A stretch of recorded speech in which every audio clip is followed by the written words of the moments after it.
সময়ে কি একটি পুত্র সন্তান হয়েছিল। পুত্র সন্তান হয়েছে, তার বাকি যে সতী না সতী, তারা হিংসা করছে। কি হিংসা? যে আমরা রাজাকে সন্তান দিতে পারিনি বিধায় আমাদের রাজা আমাদের আদর করে না, আমাদের ভালোবাসে না, আগের মতো যত্ন করে না, খোঁজ খবর করে না। তাদের মধ্যে একটা কি হিংসা হলো, তারা একটা গোল মিটিং করলো, মিটিং করছে, বুঝছেন? কি করবো, এই সন্তানটা আমাদের কি রাজার ভালোবাসা থেকে আমরা দূরে চলে আসি, কি করবো, সন্তানকে মেরে ফেলবো। তো কি করেছিল সমস্ত সতীরা মিলে একজোট করে কি করেছিলেন, সন্তানকে বিষ খাওয়াইয়ে মেরে ফেলেছিলেন। যখন মেরে ফেলেছেন তো রাজার দুঃখ পারবে না কমবে বলেন? অনেক বছর পর যখন একটা সন্তান পেয়েছে, আর সে সন্তান পেয়ে যখন চলে যায়, তাকে দুঃখটা কিন্তু বেশি বেশি কিনা। আপনি একটা মোবাইল কিনলেন 3,000 টাকা দিয়ে, মোবাইলটা কিনা পর যদি হারা যায়, আপনার কষ্ট বাড়বে না কমবে? কষ্ট আপনি ভেঙে যাবেন। ঠিক মহারাজ চিত্রকেতু এবং মহারানী তারা খুব কষ্ট অনুভব করছে। ভগবানকে বলছেন যে ভগবান কেন তুমি দিলে, আবার কেন তুমি নিয়ে গেলে? ভগবান দেয় আবার নিয়ে নেয়, কি ঠিক না? ভগবানের দেয় আবার ভগবানে নিয়ে যায়। এই যে আমরা এত সুন্দর দেহ পেয়েছি, দেহটা কয় বছর বলেন তো? 100 বছর আয়ু আছে না? 100 বছরের আয়ু, কিন্তু 100 বছর থাকে হয় 60 বছর, 70 বছর, 80 বছর বা 90 বছর বাঁচে, তাও বাঁচে না মানুষ, থাকে না। ভগবানের দেহ আবার ভগবানে নিয়ে যায়। আমার দেহটা নিয়ে কি করি, অনেক গৌরব করি না?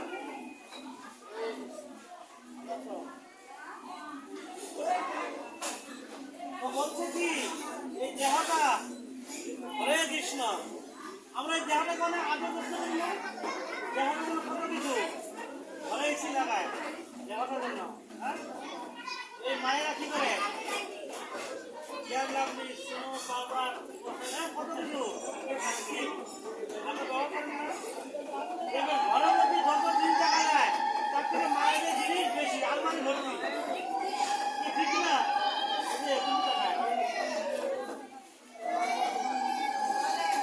কি শুনছেন বলেন? আমরা এই দেহটার জন্য কত কিছু করি, কিন্তু এই দেহটা একদিন ফুলে ছাই হয়ে যাবে, হবে কিনা? বলছে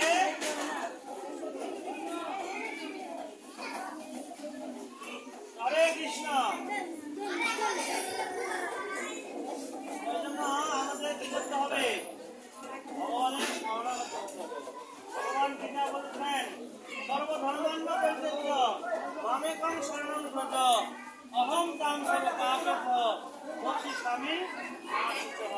ভগবান যদি সমস্ত ধর্ম পরিত্যাগ করে আমার শরণাগত হও, আমার ভক্ত হও, আমাকে পূজা করো, আমাকে নমস্কার করো, আমি সত্য প্রতিজ্ঞা করছি অঙ্গীকার করে আমাকে প্রাপ্ত হবে।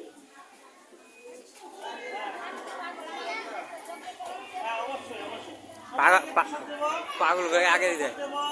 আবার কি রান্না হয়েছে, প্রসাদ দেব, সবাইকে দেব। ভগবানের প্রসাদ কিনেই আমাদের বুঝছেন। হরে কৃষ্ণ।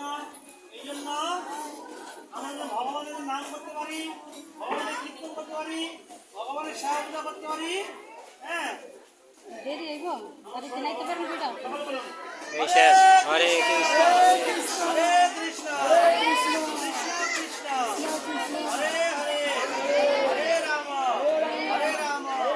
রাম রাম হরে হরে। একবার নাম নিলে যত পাপ হরে, অন্যকে সাধ্য নাই তত পাপ করে। আপনারা সবাই পাপ মুক্ত হয়ে গেছেন, বুঝতে পারছেন? আপনারা সবাই পাপ মুক্ত। হরি বল। ঘরে গেলে আবার পাপ শুরু হয়ে যাবে। হরে কৃষ্ণ হয়ে যাবো গা, আবার শুরু হয়ে যাবে পাপ করা।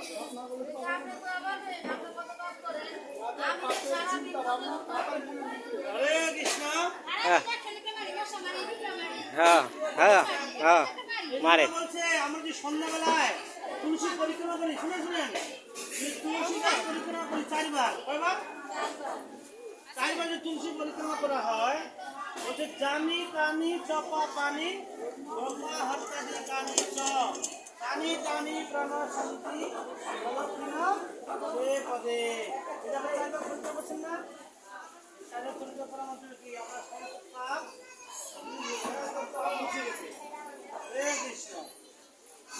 হবো এই যে হয়, হবো বলেন, আপনি যদি সারাদিন যদি পাপ করি, তাহলে আমি তুলসী পরিক্রমা করি, তাহলে আমার পাপটা মুক্ত হয়ে গেল। হ্যাঁ। তাহলে আমি সারাদিন পাপ করুন, হ্যাঁ। তারপর আমি তুলসী পরিক্রমা করুন। তাহলে কি পাপ প্রতিদিন মুক্ত? করেন? হ্যাঁ? প্রতিদিন তুলসী পরিক্রমা করেন? হয়, মানুষের আপনি কোনো জল তো দেন? পাওয়া যায় না, এটা বলেন আগে। প্রতিদিন জল দেন? দেই, দেই। প্রতিদিন সন্ধ্যা পরিক্রমা করেন? পরিক্রমা না করি, এই তো। জল আসল না জিনিস সেগুলো করি। করেন না। এটাই তো কথা। এখানে আপনি আপনি যে কথাটা বললেন যে এই একমাত্র ইস্কন মন্দিরে হয় প্রতিদিন সকালে সন্ধ্যায় তুলসী ওটা পূজা তো হয়। এটা মন্দির, ওটা তো অবশ্যই হবে, ওটা তো আপনার গৃহটা মন্দির। ওটা তো বুঝি, এটা তো গৃহ মন্দির, সবার ক্ষেত্রে তো হয় না। এই জন্য আপনি যখন সকালে ঘুরতে উঠবেন স্নান করে আমি আমার ভিতরে বুঝছেন, আমি যেটা হবো। করতেছি, আমার এটা হবো বুঝছেন। হরে কৃষ্ণ।